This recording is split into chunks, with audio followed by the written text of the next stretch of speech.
As-tu déjà eu l'impression d'avoir été effacé de la vie de quelqu'un, ignoré, exclu, oublié, sans aucune explication? Tu repasses chaque conversation, chaque geste, cherchant où tu as pu te tromper, mais tu ne trouves que le silence.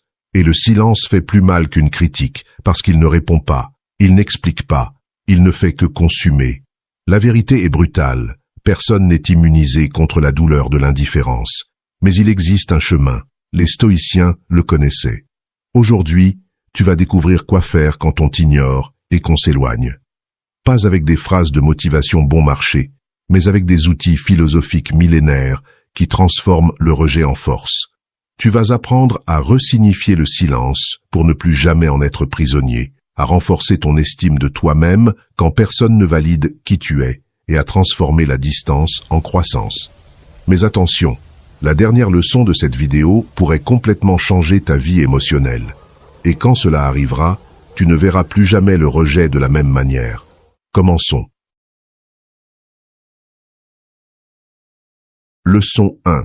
Le silence n'est pas un rejet, c'est un miroir. Quand quelqu'un t'ignore, ton esprit entre en chaos silencieux. Chaque seconde sans réponse devient une éternité.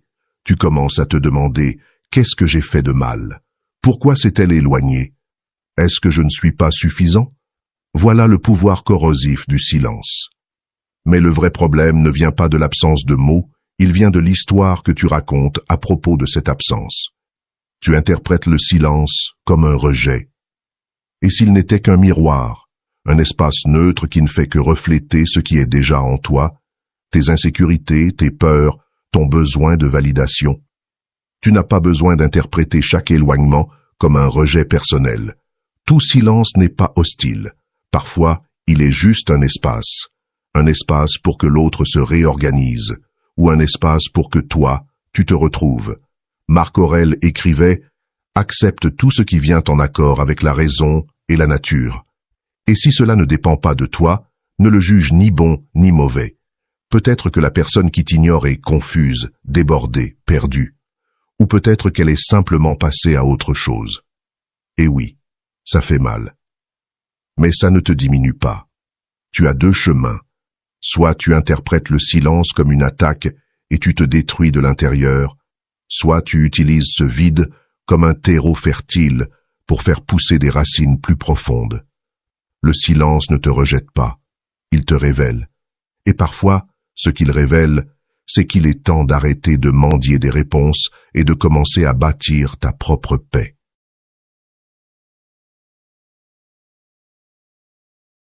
Leçon 2. Pratique le détachement émotionnel sans perdre ton humanité. As-tu déjà essayé de tenir quelque chose si fort que tu as fini par l'écraser? C'est ainsi que nous agissons avec les gens. Plus nous avons peur de perdre quelqu'un, plus nous l'étouffons. Plus nous voulons contrôler, plus nous devenons esclaves de l'attachement. Mais voici une vérité que peu osent affronter.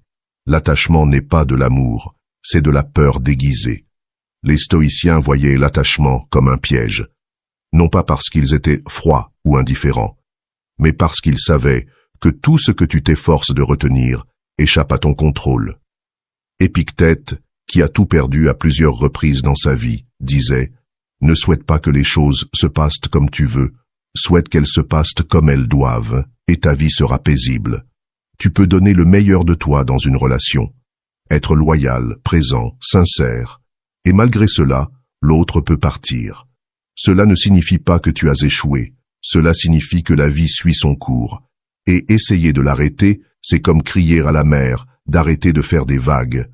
Mais comment pratiquer le détachement sans devenir froid? Imagine tenir une poignée de sable. Si tu fermes la main trop fort, le sable s'échappe entre tes doigts. Mais si tu gardes la paume ouverte, le sable reste.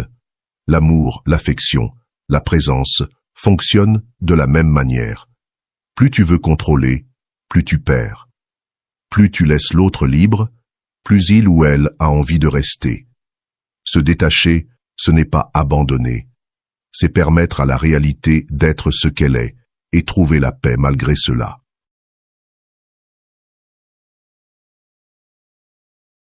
Leçon 3. Ignorer, ce n'est pas fuir, c'est choisir la paix. Tu ne leur dois plus ta douleur. Il y a un moment où tu en as assez. Assez d'attendre un message qui n'arrive jamais. Assez de relancer des gens qui te répondent à moitié ou pas du tout. Assez de chercher des explications, de justifier leur silence, de douter de toi. Et puis un jour, tu t'arrêtes. Tu n'exploses pas. Tu n'expliques pas. Tu choisis. Tu choisis d'ignorer. Mais attention, ignorer, ce n'est pas de l'arrogance. Ce n'est pas un jeu ni une vengeance. C'est un acte de préservation. C'est comprendre que tout ce que tu entretiens te définit. Et que répondre à l'indifférence par l'insistance, c'est te trahir. Les stoïciens nous enseignent. Si quelqu'un ne valorise pas ta présence, fais-lui cadeau de ton absence. Tu n'es pas là pour quémander. Tu n'es pas là pour te justifier d'exister. Tu n'as pas à crier ta valeur à ceux qui ont décidé de ne pas la voir. Ignorer, c'est retirer ton énergie de ce qui t'épuise. C'est refuser de t'user dans des batailles émotionnelles que tu ne gagneras jamais. C'est comprendre que parfois, le plus grand pouvoir que tu puisses exercer, c'est le silence. Parce qu'il est plus bruyant que toutes les explications. Parce qu'il coupe les ponts avec ce qui te tire vers le bas. Parce qu'il dit « Je n'ai plus besoin de cette validation ». Épictète disait « Ce qui trouble les hommes, ce ne sont pas les choses, mais le jugement qu'ils portent sur elles. » Alors change ton regard. Ne vois plus leur indifférence comme une punition, mais comme une libération. Ne vois plus leur absence comme un vide, mais comme un espace à remplir par toi. Ignorer, ce n'est pas fuir. C'est arrêter de courir vers ce qui ne vient jamais à toi. C'est poser la dignité là où il y avait la dépendance. Tu ne leur dois pas une réponse. Tu ne leur dois pas ton énergie. Tu te dois à toi. Et si un jour ils reviennent, ne sois pas amer. Ne te venge pas. Sois en paix. Parce que l'indifférence que tu leur offres aujourd'hui n'est pas de la haine, c'est de l'amour propre.